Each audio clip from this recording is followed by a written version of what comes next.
जय हिंद दोस्तों आज हम सीखने वाले हैं मेटफॉर्मिन हाइड्रोक्लोराइड टेबलेट के बारे में। वैसे यह जो मेटफॉर्मिन हाइड्रोक्लोराइड टेबलेट है ये आपको टेबलेट फॉर्मेट में 500 मिलीग्राम और 1000 मिलीग्राम की अलग अलग स्ट्रेंथ में मिल जाती है, बट सबसे ज़्यादा जो 500 मिलीग्राम वाली टेबलेट है वह प्रयोग में लिया जाता है। यह जो मेटफॉर्मिन टेबलेट है दोस्तों, यह दवा का मूल नाम हो जाता है। अगर हम इसके कुछ पॉपुलर ब्रांड नेम्स की बात करें तो उसमें आपको ओकामेट टेबलेट, ग्लाइकोमेट टेबलेट और जोमेट टेबलेट हैं। तो ये 3-4 इसके पॉपुलर ब्रांड्स हैं, बट जो ओकामेट और ग्लाइकोमेट है वो बहुत ही ज़्यादा पॉपुलर है। इस ब्रांड नेम से आप इसको फ्रीली किसी भी मेडिकल स्टोर से परचेज कर सकते हैं।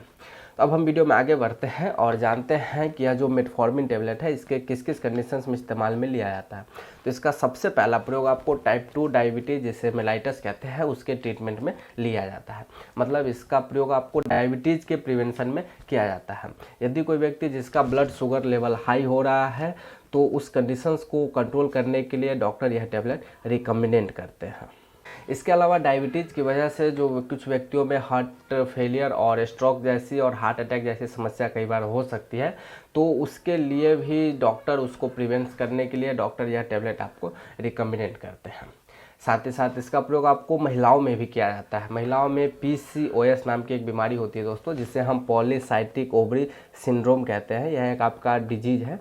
तो उसके कंडीशंस में भी जो महिलाएं हैं उसको जो डॉक्टर है यह ओकामेट मतलब मेटफॉर्मिन टेबलेट आपको प्रिस्क्राइब करते हैं।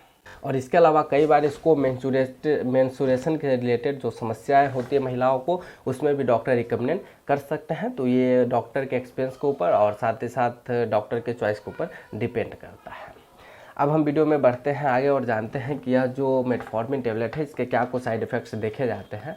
तो इसके कॉमन साइड इफ़ेक्ट्स में व्यक्ति को नोजिया या वोमिटिंग की समस्या हो सकती है, और इसके अलावा कुछ व्यक्तियों में दस्त वगैरह लग सकता है और या स्टमक पेन जैसी समस्या हो सकती है। तो इससे ज़्यादा साइड इफ़ेक्ट्स इसके नहीं देखे जाते, बट फिर भी अगर कोई साइड इफ़ेक्ट्स आपको सीवियर स्टेज में देखने को मिलता है तो आप तुरंत अपने डॉक्टर से कंसल्ट करें। अब हम जानते हैं कि यह जो मेटफॉर्मिन टेबलेट है इसको प्रयोग में कैसे लेना है और इसकी क्या डोज होती है। तो अगर कोई एडल्ट व्यक्ति है जिसको डायबिटीज़ की समस्या होती है तो वैसे व्यक्ति को एक टेबलेट रोज़ सुबह खाना खाने से पहले लेने की सलाह दी जाती है।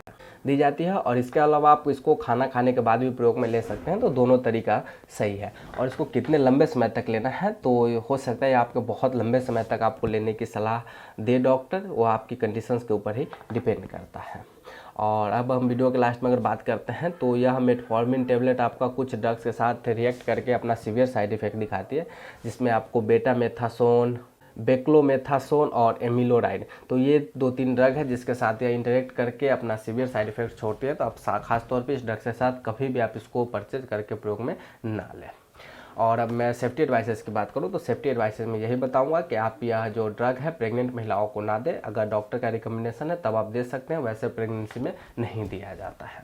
तो आई होप दोस्तों मैंने आपको संपूर्ण जानकारी दिया हो इस मेटफॉर्मिन टेबलेट के बारे में। तो मिलता हूं अब आपसे अगले वीडियो में किसी अगले टॉपिक के साथ।